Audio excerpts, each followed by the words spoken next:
Hi friends, welcome to competitive exam express. നമ്മൾ കുറച്ചു നാളായി കോട്ടുകൾ പറഞ്ഞിട്ട് ഇന്നൊരു കോട്ടുമായാണ് നമ്മൾ വന്നിരിക്കുന്നത്. ഒരുപാട് തോറ്റവന്റെ വിജയം അതൊരിക്കലും ചെറുതാവില്ല എന്നതാണ്. ഇത് നമുക്കൊക്കെ മോട്ടിവേറ്റഡ് ആകാൻ വേണ്ടി എടുത്ത ഒരു കോട്ടാണ്. കാരണം ഒരുപാട് തോറ്റ ഒരാളുകളാണ് നമ്മൾ. കാരണം നമ്മൾ പല പരീക്ഷകൾക്കും പഠിക്കുന്നുണ്ട്. ഈ അടുത്ത കാലത്ത് പഠിച്ചു തുടങ്ങിയ ആളുകളല്ല, വർഷങ്ങളായി പഠിച്ചു തുടങ്ങിയ ഒരുപാട് പേരുണ്ട്. അങ്ങനെ ഒരുപാട് തവണ തോറ്റവന്റെ വിജയം അതൊരിക്കലും ചെറുതാവില്ല. നല്ല ഏറ്റവും മികച്ച ഒരു വിജയം തന്നെ എന്ത് ചെയ്യും, ഒരുപാട് തോറ്റ ഒരാൾക്ക് പിന്നീടും ആ തോറ്റുപോയെങ്കിലും പിന്നീട് പൊരുതാനുള്ള ആ ഒരു ശേഷിയുള്ളവർക്കും വേണ്ടി മാത്രമായിരിക്കും വിജയം ഉണ്ടാവുക. ആ വിജയം ഒരിക്കലും ഒരു ചെറിയ വിജയവുമാവില്ല എന്നാണ് നമ്മൾ പറയാൻ ഉദ്ദേശിക്കുന്നത്. നമുക്കറിയാം, യൂണിവേഴ്സിറ്റി LGS അടക്കമുള്ള പ്രിലിമിനറി നടക്കുകയാണ്. അതുപോലെ യൂണിവേഴ്സിറ്റി അസിസ്റ്റന്റ് SI തുടങ്ങിയവയുടെ മെയിൻ പരീക്ഷ നടക്കാൻ വേണ്ടി പോവുകയാണ്.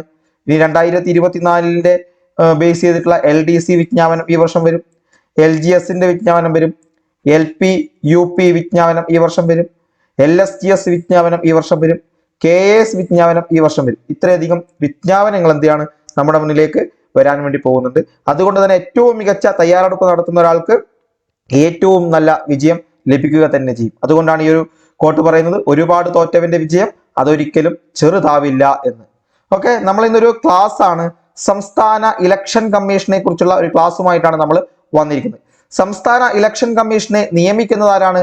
അത് ഗവർണറാണ്. സംസ്ഥാന ഗവർണറാണ് സംസ്ഥാനത്തെ ഇലക്ഷൻ കമ്മീഷണറെ നിയമിക്കുന്നത്. അപ്പൊ സംസ്ഥാന ഇലക്ഷൻ കമ്മീഷൻ നിയമനം ഗവർണറാണെന്ന് മനസ്സിലാക്കുക. സംസ്ഥാന ഇലക്ഷൻ കമ്മീഷന്റെ കാലാവധി ചോദിച്ചാൽ 5 വർഷം അല്ലെങ്കിൽ 65 വയസ്സ്, ഏതാണോ ആദ്യം അതാണ്. അതായത് ചിലപ്പോൾ 5 വർഷം എന്നത് ആയിരിക്കാം ആദ്യം, അല്ലെങ്കിൽ 65 വയസ്സ് എന്നതായിരിക്കാം ആദ്യം. ഏതാണോ ആദ്യം വരുന്നത് അതാണ് സംസ്ഥാന ഇലക്ഷൻ കമ്മീഷന്റെ കാലാവധി എന്ന് പറയുന്നത്. ഇനി നമുക്ക് സംസ്ഥാനത്ത്, അതായത് പഞ്ചായത്ത്, മുനിസിപ്പാലിറ്റി തുടങ്ങിയവയിൽ മത്സരിക്കാനുള്ള ഏറ്റവും കുറഞ്ഞ പ്രായം ചോദിച്ചാൽ 21 വയസ്സാണ്. സംസ്ഥാനത്തെ പഞ്ചായത്ത്, മുനിസിപ്പാലിറ്റി, നഗരസഭ മത്സരങ്ങളിൽ മത്സരിക്കാനുള്ള ഏറ്റവും പ്രായം കുറഞ്ഞ ഏജ് ചോദിച്ചാൽ 21 വയസ്സാണ്. 21 വയസ്സ് പൂർത്തിയായ ആർക്കും മത്സരിക്കാവുന്നതാണ്. ഇനി സംസ്ഥാന ഇലക്ഷൻ കമ്മീഷൻ നിലവിൽ വന്നത് എപ്പോഴാണ്? 1993 ഡിസംബർ 3-ാം തീയതിയാണ് സംസ്ഥാന ഇലക്ഷൻ കമ്മീഷൻ നിലവിൽ വരുന്നത്. 1993 ഡിസംബർ 3. 1993 ഡിസംബർ 3-ാം തീയതിയാണ് സംസ്ഥാന ഇലക്ഷൻ കമ്മീഷൻ നിലവിൽ വരുന്നത്. ഈ തീയതി ഓർത്ത് വെക്കുക. ചിലപ്പോൾ സ്റ്റേറ്റ്മെന്റ് തരത്തിലുള്ള ചോദ്യമായിട്ട് നമുക്ക് വരാം. 1993 ഡിസംബർ 3, 93 ഡിസംബർ 3 എന്നത് ഓർത്ത് വെക്കുക. അതാണ് ഇലക്ഷൻ കമ്മീഷൻ, സംസ്ഥാന ഇലക്ഷൻ കമ്മീഷനുമായി ബന്ധിപ്പിക്കുന്ന ആ ഒരു ഡേറ്റ് എന്ന് പറയുന്നത്. അതായത് സംസ്ഥാന ഇലക്ഷൻ കമ്മീഷൻ നിലവിൽ വന്നത് 1993 ഡിസംബർ 3-നാണ്. ഇലക്ഷൻ കമ്മീഷനെ കുറിച്ച് പ്രതിപാദിക്കുന്ന ആർട്ടിക്കിൾ, അതായത് സംസ്ഥാന ഇലക്ഷൻ കമ്മീഷനെ കുറിച്ചാണ്. സംസ്ഥാന ഇലക്ഷൻ കമ്മീഷനെ കുറിച്ച് പ്രതിപാദിക്കുന്ന ആർട്ടിക്കിൾ ആണ് 243K. 243K വളരെ ഇമ്പോർട്ടന്റ് ആയിട്ടുള്ള ഒന്നാണ്. ഈ സംസ്ഥാന ഇലക്ഷൻ കമ്മീഷനെ കുറിച്ച് പ്രതിപാദിക്കുന്ന ആർട്ടിക്കിൾ, ഭരണഘടനാ വകുപ്പ് ചോദിച്ചാൽ 243K ആണ്. 243K. ഇനി സംസ്ഥാന ഇലക്ഷൻ കമ്മീഷനെ നിയമിക്കുന്നത് ഗവർണറാണെന്ന് നമ്മൾ പറഞ്ഞു. എന്നാൽ നമ്മുടെ സംസ്ഥാന ഇലക്ഷൻ കമ്മീഷൻ ആർക്കാണ് തന്റെ രാജി സമർപ്പിക്കേണ്ടത്? അത് ഗവർണർക്കാണ്. ആരാണോ നിയമിക്കുന്നത് അവർക്കാണ് രാജി സമർപ്പിക്കേണ്ടത്. അതായത് സംസ്ഥാന ഇലക്ഷൻ കമ്മീഷണർ രാജി സമർപ്പിക്കേണ്ടത് സംസ്ഥാന ഗവർണർക്ക് തന്നെയാണ് എന്ന് മനസ്സിലാക്കുക. അടുത്തത്, സംസ്ഥാന ഇലക്ഷൻ കമ്മീഷന്റെ ചുമതലകൾ ചോദിച്ചാൽ തദ്ദേശ സ്വയംഭരണ സ്ഥാപനങ്ങളിലേക്ക് നടത്തുന്ന തെരഞ്ഞെടുപ്പിന്റെ മേൽനോട്ടം. ഒന്നാമത്, തദ്ദേശ സ്വയംഭരണ സ്ഥാപനങ്ങളിലേക്കുള്ള തെരഞ്ഞെടുപ്പിന് മേൽനോട്ടം വഹിക്കുക പഞ്ചായത്ത്, മുനിസിപ്പാലിറ്റി, ബ്ലോക്ക് പഞ്ചായത്ത് തുടങ്ങിയ ആ ഒരു തദ്ദേശ സ്വയംഭരണ സ്ഥാപനങ്ങളിലേക്ക് എന്താണ് തെരഞ്ഞെടുപ്പിന്റെ മേൽനോട്ടം വഹിക്കുക. ആ ഒരു തെരഞ്ഞെടുപ്പിന് നേതൃത്വം നൽകുക. തെരഞ്ഞെടുപ്പുമായി ബന്ധപ്പെട്ടതിന്റെ നിയന്ത്രണം സ്വന്തം കയ്യിൽ വെക്കുക, അതായത് നിയന്ത്രിക്കാനുള്ള ഒരു ഉത്തരവാദിത്തം കണ്ടെത്തുക. അതുപോലെ ഈ ഒരു വോട്ടർ പട്ടിക തയ്യാറാക്കുക. തദ്ദേശ സ്വയംഭരണ സ്ഥാപനങ്ങളിലേക്ക് മത്സരിക്കുന്ന അല്ലെങ്കിൽ നടത്തുന്ന തെരഞ്ഞെടുപ്പിന്റെ വോട്ടർ പട്ടിക തയ്യാറാക്കുക. ഇത്രയുമാണ് സംസ്ഥാന ഇലക്ഷൻ കമ്മീഷന്റെ ചുമതലകൾ എന്ന് പ്രധാനമായും നമുക്ക് പറയാനുള്ളത്. അതുപോലെ വോട്ടവകാശം നിയമാവകാശമാണോ എന്ന് ചോദിച്ചാൽ ഇന്ത്യയിൽ വോട്ടവകാശം നിയമാവകാശമാണ്. അതായത് ലീഗൽ റൈറ്റ് ആണ്. ഇന്ത്യയിൽ വോട്ടവകാശം എന്ന് പറയുന്നത് നിയമപരമായ അവകാശമാണെന്ന് മനസ്സിലാക്കുക. വളരെ ഇമ്പോർട്ടന്റ് ആയ ഒരു പോയിന്റ് ആണ്. ഇന്ത്യയിൽ വോട്ടവകാശം നിയമാവകാശമാണ്. ഇനി നമുക്ക് നമ്മുടെ സംസ്ഥാന ഇലക്ഷൻ കമ്മീഷനെ എങ്ങനെയാണ് പുറത്താക്കുന്നത്, അതിന് ഇംപീച്ച്മെന്റ് എന്നാണ് പറയുന്നത്. നമ്മുടെ ഇംപീച്ച്മെന്റ് നടപടി തന്നെയാണ് ഇവിടെയും. സംസ്ഥാനത്തെ ഇലക്ഷൻ കമ്മീഷണറെ പുറത്താക്കണമെങ്കിൽ ഇംപീച്ച്മെന്റ് നടപടി തന്നെ കൈക്കൊള്ളണം. അതെങ്ങനെയാണ്? അതായത് ഹൈക്കോടതി ജഡ്ജിയെ മാറ്റുന്ന രീതി ഏതാണോ അതേ രീതിയിലാണ് സംസ്ഥാന ഗവർണറെയും എന്ത് ചെയ്യേണ്ടത്? ഇംപീച്ച് ചെയ്യേണ്ടത്. ഹൈക്കോടതി ജഡ്ജിയെ മാറ്റുന്ന അതേ രീതിയിൽ തന്നെ ഇംപീച്ച്മെന്റ് പ്രോസസ്സിംഗ് സംസ്ഥാന ഇലക്ഷൻ കമ്മീഷണർക്കും വേണമെന്നാണ് ഈ ഒരു ഇതിൽ പറയുന്നത്. അടുത്തത്, ഭരണഘടനയിൽ ഇലക്ഷൻ കമ്മീഷനെ കുറിച്ച് പ്രതിപാദിക്കുന്ന അനുച്ഛേദം ചോദിച്ചാൽ അത് 324 അതായത് നമ്മുടെ ഇലക്ഷൻ കമ്മീഷൻ, അതായത് ദേശീയ ഇലക്ഷൻ കമ്മീഷനൊക്കെ ഉൾപ്പെടുന്ന ഇലക്ഷൻ കമ്മീഷനെ കുറിച്ച് പ്രതിപാദിക്കുന്ന ആർട്ടിക്കിൾ 324 ഓർക്കുക. അതുപോലെ വളരെ ഇമ്പോർട്ടന്റ് ആയി ഒരുപാട് പരീക്ഷകളിൽ കടന്നു വരുന്ന ഒരു ചോദ്യമാണിത്. പ്രായപൂർത്തി വോട്ടവകാശത്തെ കുറിച്ച് പ്രതിപാദിക്കുന്ന വകുപ്പ്. പ്രായപൂർത്തി വോട്ടവകാശത്തെ കുറിച്ച് പ്രതിപാദിക്കുന്നത് 326 വകുപ്പാണ്. പ്രായപൂർത്തി വോട്ടവകാശം 326 വകുപ്പാണ്. ഇത് പ്രകാരം ആദ്യമായി തെരഞ്ഞെടുപ്പ് നടത്തിയത് മണിപ്പൂരിലാണ് ഇതുമായി ബന്ധപ്പെട്ട് ആദ്യമായി തെരഞ്ഞെടുപ്പ് നടത്തിയത്. ഓക്കെ, അടുത്തത്, വോട്ടിംഗ് പ്രായം 21 നിന്ന് 18 കുറച്ച ഭരണഘടനാ ഭേദഗതി ചോദിച്ചാൽ 61 ഭരണഘടനാ ഭേദഗതിയാണ്. വോട്ടിംഗ് പ്രായം 21 വയസ്സിൽ നിന്ന് 18 വയസ്സായി കുറച്ചത് 1989 ഈ ഒരു ഭേദഗതി വരുന്നത്. അതായത് 1988 ഭേദഗതി വന്നു. പക്ഷെ അത് പ്രാബല്യത്തിൽ വരുന്നത് 89 മുതലാണ്. അതായത് 1989 വരെ 21 വയസ്സായിരുന്നു വോട്ട് ചെയ്യാനുള്ള ആ ഒരു പ്രായം എന്ന് പറയുന്നത്. എന്നാൽ 1989 ആ ഒരു ഭേദഗതിയിൽ നിന്ന് 61 ഭേദഗതിയോടെ 21 വയസ്സെന്നത് 18 വയസ്സായി കുറച്ചു. ഈ ഒരു സമയത്തെ ഇന്ത്യൻ പ്രധാനമന്ത്രി രാജീവ് ഗാന്ധിയാണെന്ന് കൂടി ഓർക്കുക. അടുത്തത്, തെരഞ്ഞെടുപ്പ് നടക്കുന്ന അവസരത്തിൽ പോളിംഗ് ബൂത്തിന്റെ മേൽനോട്ടം വഹിക്കുന്ന ഓഫീസർ ആരാണ്? അത് പ്രിസൈഡിംഗ് ഓഫീസറാണ്. അതായത് തെരഞ്ഞെടുപ്പ് നടക്കുന്ന അവസരത്തിൽ പോളിംഗ് ബൂത്തിന്റെ മേൽനോട്ടം എന്ന് പറയുന്നത് പ്രിസൈഡിംഗ് ഓഫീസർക്കായിരിക്കും. പ്രിസൈഡിംഗ് ഓഫീസറാണ് പോളിംഗ് ബൂത്തിന്റെ മുഴുവൻ മേൽനോട്ടം വഹിക്കുന്ന ഉദ്യോഗസ്ഥൻ എന്ന് പറയുന്നത്. അത് ഓർത്തു വെക്കുക.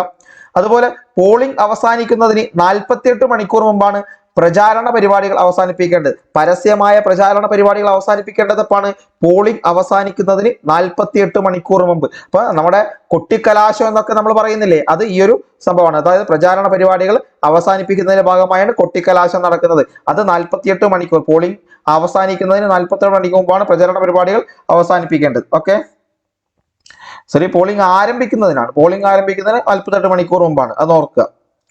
അതുപോലെ തെരഞ്ഞെടുപ്പിൽ മത്സരിക്കുന്നവർ നാമനിർദ്ദേശ പത്രിക സമർപ്പിക്കുന്നതും പിൻവലിക്കുന്നതും ആരുടെ മുൻപിലാണ്? റിട്ടേണിംഗ് ഓഫീസറുടെ മുൻപിലാണ് തെരഞ്ഞെടുപ്പിൽ മത്സരിക്കുന്നവർ നാമനിർദ്ദേശ പത്രിക സമർപ്പിക്കുന്നതും പിൻവലിക്കുന്നതും. റിട്ടേണിംഗ് ഓഫീസറുടെ മുന്നിലാണെന്ന് ഓർക്കുക. റിട്ടേണിംഗ് ഓഫീസറുടെ മുന്നിലാണ്. അടുത്തത്, 2002 ആക്ട് പ്രകാരം നിലവിൽ വന്ന ഡീലിമിറ്റേഷൻ കമ്മീഷൻ ഓഫ് ഇന്ത്യയുടെ മെമ്പർമാരിൽ ഒരാളാണ് സംസ്ഥാന ഇലക്ഷൻ കമ്മീഷൻ. ചോദിക്കാൻ സാധ്യതയുള്ള ചോദ്യമാണ്. 2002 ആക്ട്, ഡീലിമിറ്റേഷൻ ആക്ട് പ്രകാരം നിലവിൽ വന്ന ഡീലിമിറ്റേഷൻ കമ്മീഷൻ ഓഫ് ഇന്ത്യയുടെ മെമ്പർമാരിൽ ഒരാളാണ് ആര്? സംസ്ഥാന ഇലക്ഷൻ കമ്മീഷൻ എന്ന് പറയുന്നത്. അതുപോലെ തന്നെ സംസ്ഥാന ഡീലിമിറ്റേഷൻ കമ്മീഷന്റെ ചെയർമാൻ ചോദിച്ചാൽ അതും സംസ്ഥാന ഇലക്ഷൻ കമ്മീഷനാണ്. സംസ്ഥാനത്തെ ഡീലിമിറ്റേഷൻ കമ്മീഷന്റെ ചെയർമാൻ ആരാണ്? അത് സംസ്ഥാന ഇലക്ഷൻ കമ്മീഷനാണ് എന്ന് കൂടി ഓർക്കുക. സംസ്ഥാന ഇലക്ഷൻ കമ്മീഷന്റെ ആസ്ഥാനം തിരുവനന്തപുരത്താണ്. സംസ്ഥാന ഇലക്ഷൻ കമ്മീഷന്റെ ആസ്ഥാനം ചോദിച്ചാൽ അത് തിരുവനന്തപുരമാണ്. ഇനി നമുക്ക് പാഠപുസ്തകത്തിൽ തന്നിരിക്കുന്ന കുറച്ച് കാര്യങ്ങൾ നോക്കാം. സംസ്ഥാന തെരഞ്ഞെടുപ്പ് കമ്മീഷൻ എന്ന് പറഞ്ഞു തന്നിരിക്കുന്ന ബോക്സിൽ പഞ്ചായത്ത് നഗരഭരണ സ്ഥാപനങ്ങളിലേക്കുള്ള തെരഞ്ഞെടുപ്പിന് നേതൃത്വം വഹിക്കുന്നത് സംസ്ഥാന തെരഞ്ഞെടുപ്പ് കമ്മീഷനാണ്. നമ്മൾ പറഞ്ഞു 73, 74 ഭരണഘടനാ ഭേദഗതിയിലൂടെ എല്ലാ സംസ്ഥാനങ്ങളിലും സംസ്ഥാന തെരഞ്ഞെടുപ്പ് കമ്മീഷൻ രൂപീകരിക്കേണ്ടത്. അപ്പോൾ സംസ്ഥാന തെരഞ്ഞെടുപ്പ് കമ്മീഷൻ എല്ലാ സംസ്ഥാനത്തും രൂപീകരിക്കാൻ കാരണമായ ഭരണഘടനാ ഭേദഗതി ചോദിച്ചാൽ 73, 74 ഭരണഘടനാ ഭേദഗതിയാണ്.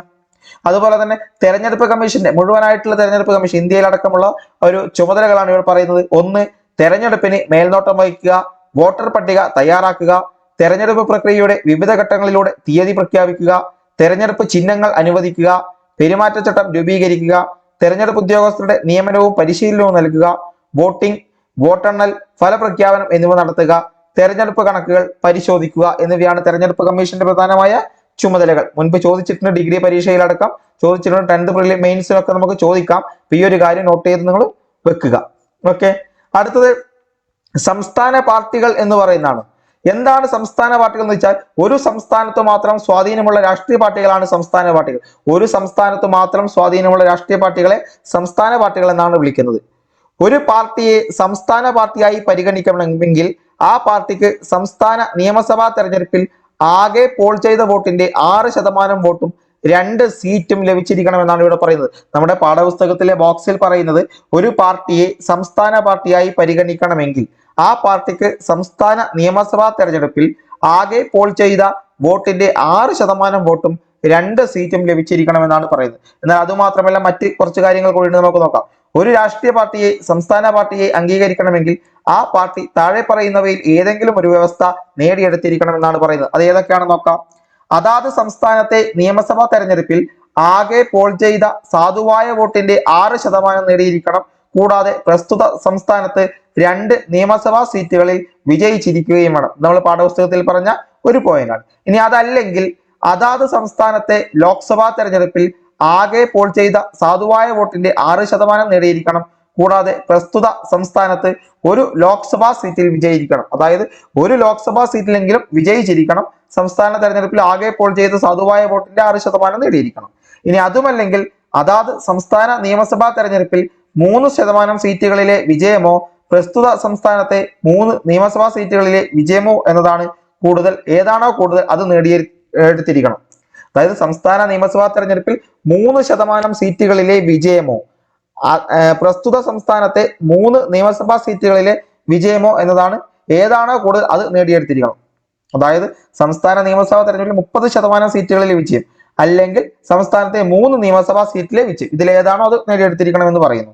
അടുത്തത്, ഒരു സംസ്ഥാനത്ത് അനുവദിച്ചിട്ടുള്ള ലോക്സഭാ സീറ്റുകളിൽ ഓരോ 25 സീറ്റുകളിലും ഒരെണ്ണം എന്ന കണക്കിലുള്ള വിജയം. അതായത് സംസ്ഥാനത്ത് അനുവദിച്ചിട്ടുള്ള ലോക്സഭാ സീറ്റുകളുണ്ട്, ഇതിൽ ഓരോ 25 സീറ്റുകളിലും ഒരെണ്ണം എന്ന കണക്കിലുള്ള വിജയം വേണം.